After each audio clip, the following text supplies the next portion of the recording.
Good afternoon, and welcome to this session on the relation between data and the customer experience. My name is Sherry Edgerton, and I'm the Director of Customer Success at Axio Retail One, and I'll be your moderator today. Thank you for joining us. Let me start off with a quick introduction as to who we are. Axio Solutions is a North American leader in software and IT industries. Axio specializes in the design, implementation, integration, and support of management and account solutions, and in the development of e-business operations. Axio supports and develops complete management and point-of-sale systems for small and mid-sized North American retailers. Our solutions are currently deployed in over 1,200 stores and are adapted to the specific needs of each industry. So I'd like to introduce two of our speakers today. Mr. Ian Holden, who is our Vice President of Axio Retail One. He's a graduate in computer science at Concordia University. He has over 30 years of experience in retail software design and development. He's very passionate about retail technology and an advocate of unified processes for retailers.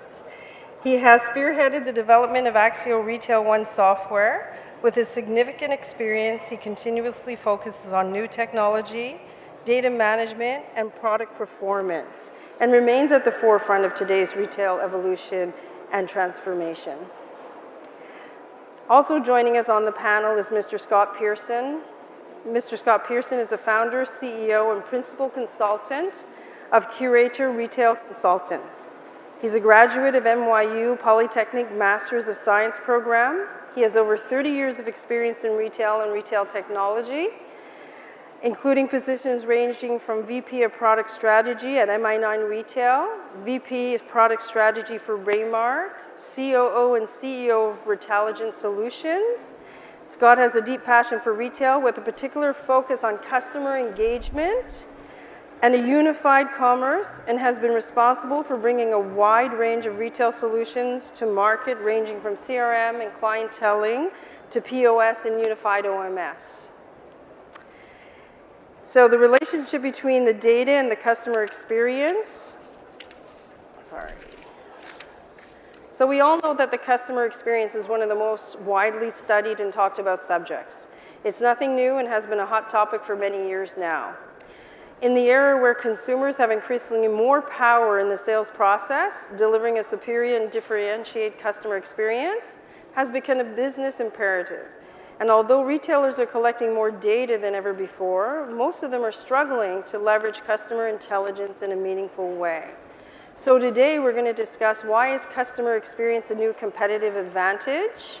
Why is making the connection between data and customer experience so important? And how can retailers unlock the power of data to offer more contextualized and personalized experience? And why are so many retailers still struggling to leverage this intelligence? So let's start with Ian. Ian, why is customer experience a new competitive advantage? Good afternoon, everyone. For this discussion, let me start with what I believe defines a customer experience. To me, it's defined by rich data exchanges between consumers and the places where they do business. If I see a product promotion on Facebook, I go to the company's website where I saw the promotion, I chat with someone on the website, I purchase that product, and ask to have the product picked up at the closest store location to my house so that I can get it today as I'm going home. I then receive an email confirming my transaction. Later on, I talk on the phone to a customer service rep who calls me to confirm that the piece is ready to be picked up. And around the same time, I receive an email notifying me of the same thing. On my way home, I go to the store, and then I interact with a clerk face-to-face at the store customer service level who transacts that sale from me. In that one transaction, I've had a lot of touch points within the retailer's infrastructure. And my takeaway and future interaction vis-a-vis the retailer will be based on my experience at each and every point. For me, personally, I like it when they make it easy for me at each and every turn. It used to be about the 4 Ps: better product, better price, better place, better promotion, but today, this has changed. As a consumer, I give a lot of information to the retailer, and I expect the retailer to personalize my experience based on what they've learned from my previous transactions. It's all about personalization and customization of the customer experience. It's no longer about the masses.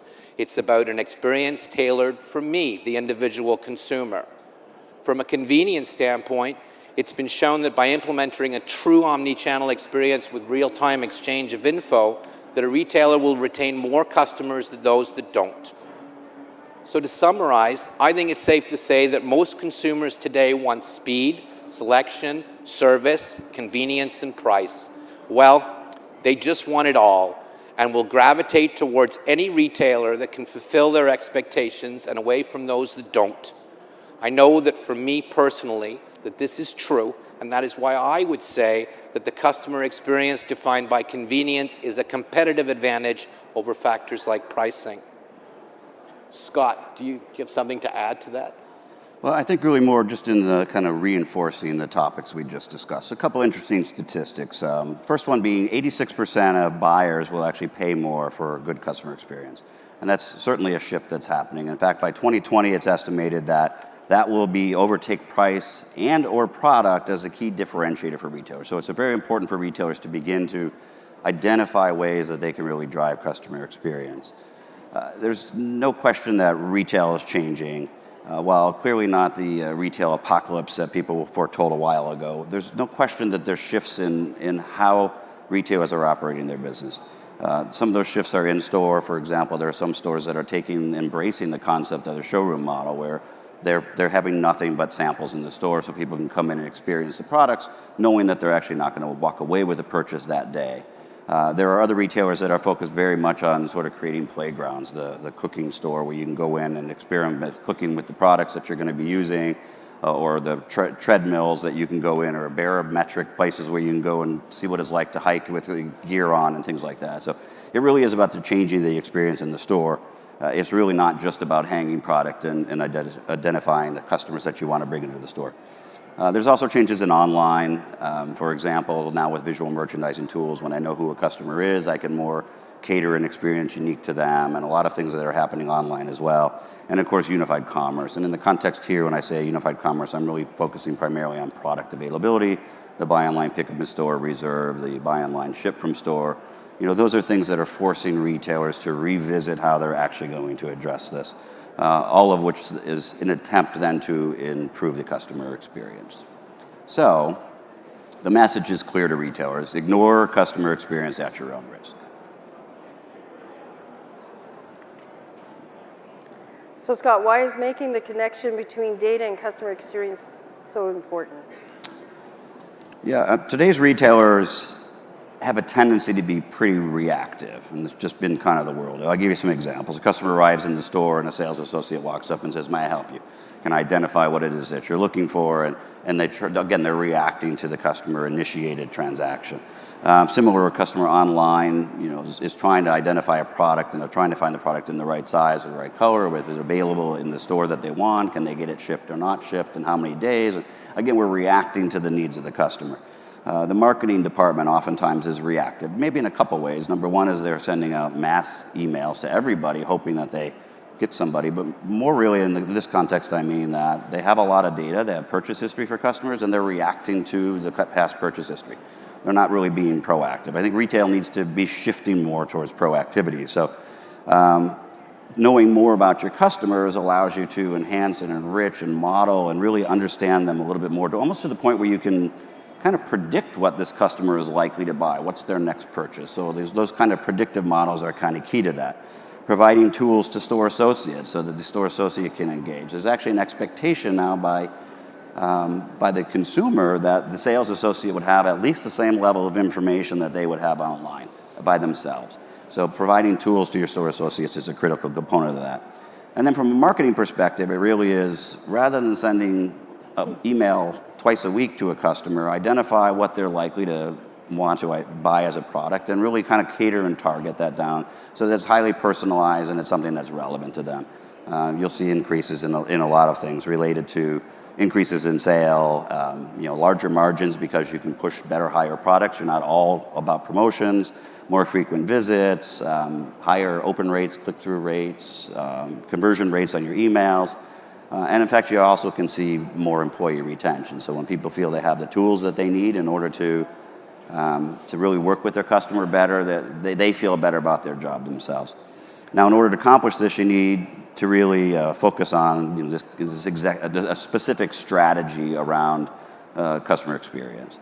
And that's where it's not to say this is really easy to do, but it really comes down to how do I plan it? I need to really come up with a plan as to how I'm going to address that.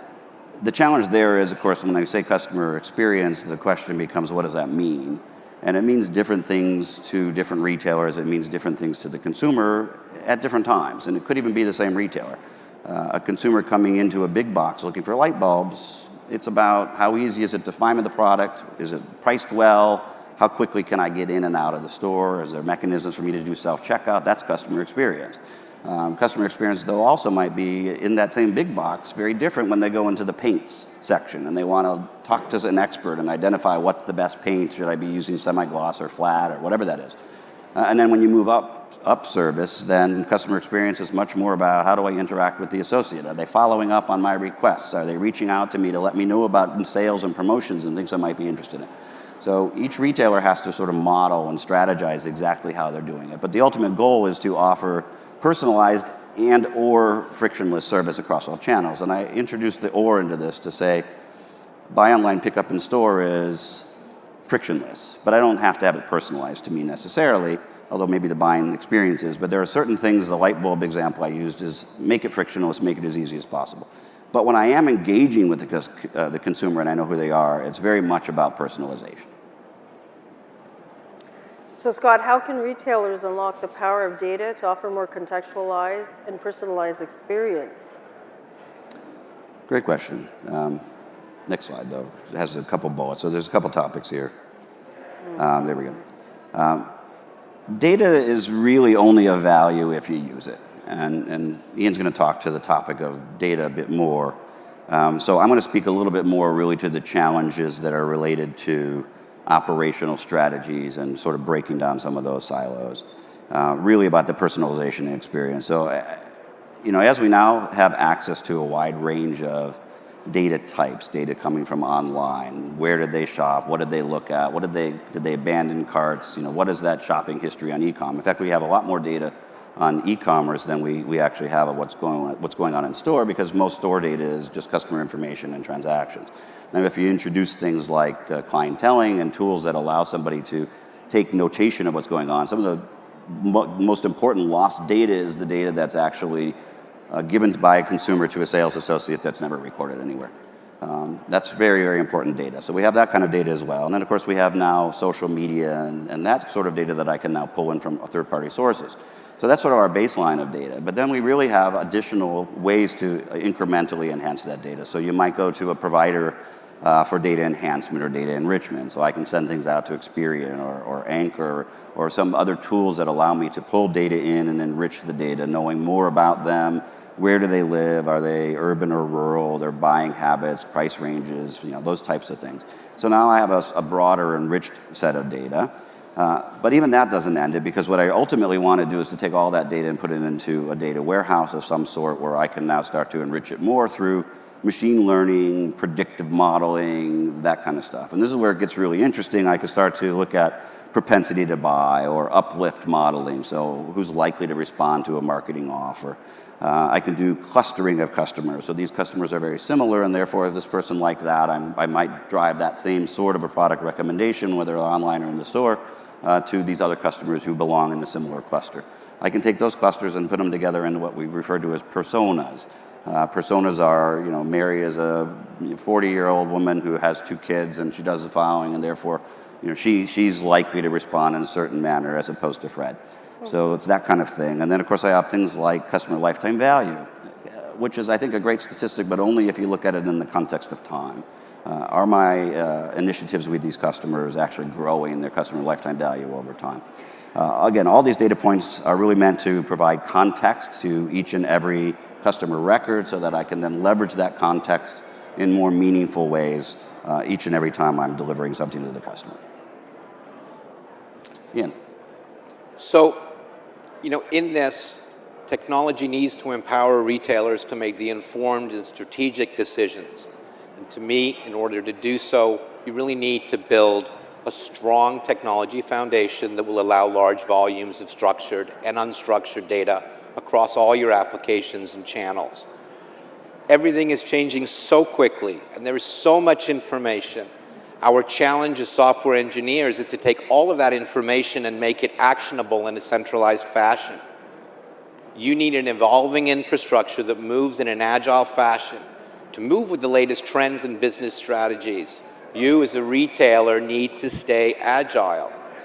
The data in your infrastructure needs to be real-time and unified, easily accessible, and instantly actionable. I want to emphasize the need, in my opinion, for data to be unified in real time. You need one version of the truth, one inventory, one set of customer info, one product catalog. You need shared prices, and all of this across brick and mortar and web and whatever other channels you've got. Any systems dealing with service components also need to be shared amongst all the channels in real time. We have seen examples of systems that are not integrated in real time, and this can have less than great results. We had one retailer who came to us in desperation, and they told us the following story.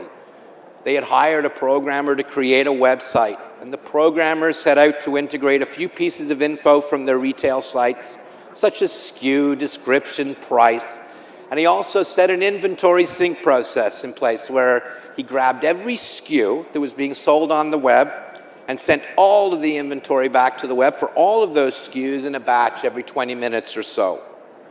Yeah, it was okay as it started, it was good. And the retailer decided to do a fantastic sale online, and they really promoted it well. Some items were being sold at a terrific price. Their sale was a great success. So successful that they sold all of their units, and in fact many more than they had actually had on hand. And in that one brief period, they managed to make some clients happy, but many other clients who were unhappy and probably lost a lot of goodwill in the process.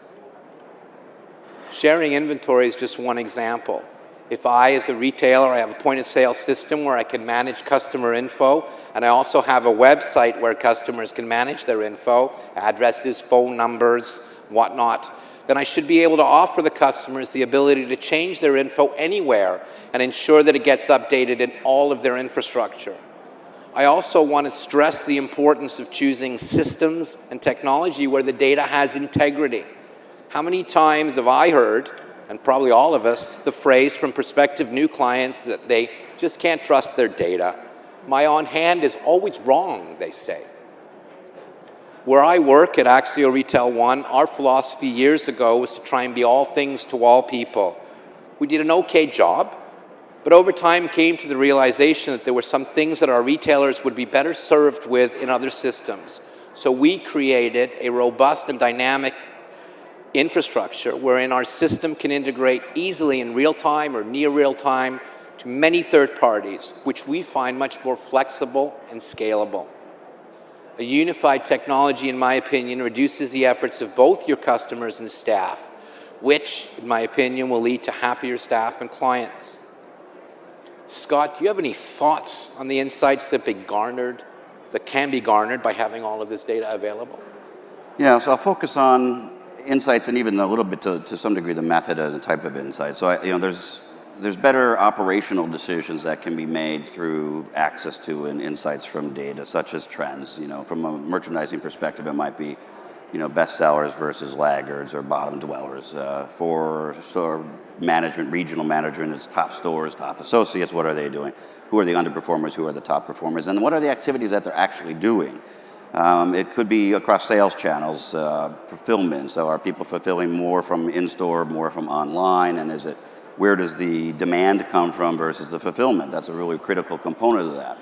And I'll talk about that briefly as another topic, which is to say, these are challenges that people need to also identify. So I'll use order management OMS as an example. If someone's buying online and picking up on store, who gets credit for that, the online or the in-store? I guess I would argue that it probably is a transaction that wouldn't have happened if the item wasn't in the store. Whereas the flip side is if it's buy online, ship from store, in many cases they're shipping from a store that's a slow-moving item, so I really need to identify that. So you want to identify those types of trends and then leverage that data. I want to look at various patterns of returns or suspicious transactions, product patterns, cross-channel shopping, and as well as customer behavior. So what phase of the customer's life cycle are they in? Are they price sensitive? Are they not? All of these things are actually things that can be done in relatively simple dashboards, reports, exception reports, etc. Where it gets more interesting is when I start to build out a bigger strategy around leveraging the data in other ways. So I want to do things like inventory forecasting, assortment planning and allocation. And this is where some of those things I just described come into play is, okay, how do I do my assortment planning based on transactions that are kind of a hybrid between the in-store and the online? So you need to really figure that out as to how you're going to model your things. I want to optimize my supply chain and fulfillment, but of course I also want to focus on things like what can I do in CRM? And in a similar way, I talked about some of those metrics earlier, in-store clienteling. Do I want my associates to communicate with the customers, and if so, how do I do that? Do I want them to send collections of products to consumers via email or some other method? And if so, I should probably reward them. So this goes back to the process thing I talked about earlier. I should probably reward them for doing that. So I need to now start to say, how do I break down the silos, not just in terms of who gets credit for what, but in the context of order management, but also in the process and even with store associates. And in the course of the case of customer engagement, I actually encourage people to almost do a flip of the paradigm. Traditionally, retailers said, I have an inventory of products. My job is to find customers likely to respond to these products. Well, most marketing efforts are really derived at that concept. But as we know more and more about customers and as technology support this more real-time access, you can almost flip the paradigm and say, no, my most important asset is I have an inventory of customers. My job is no longer to identify customers that want products. My job is to identify what products this customer wants. So it really is sort of a shift in focus as to how you address customer engagement. Yeah, so if you can elaborate a little bit more on that, Scott, that shift, why are so many retailers still struggling to leverage this intelligence?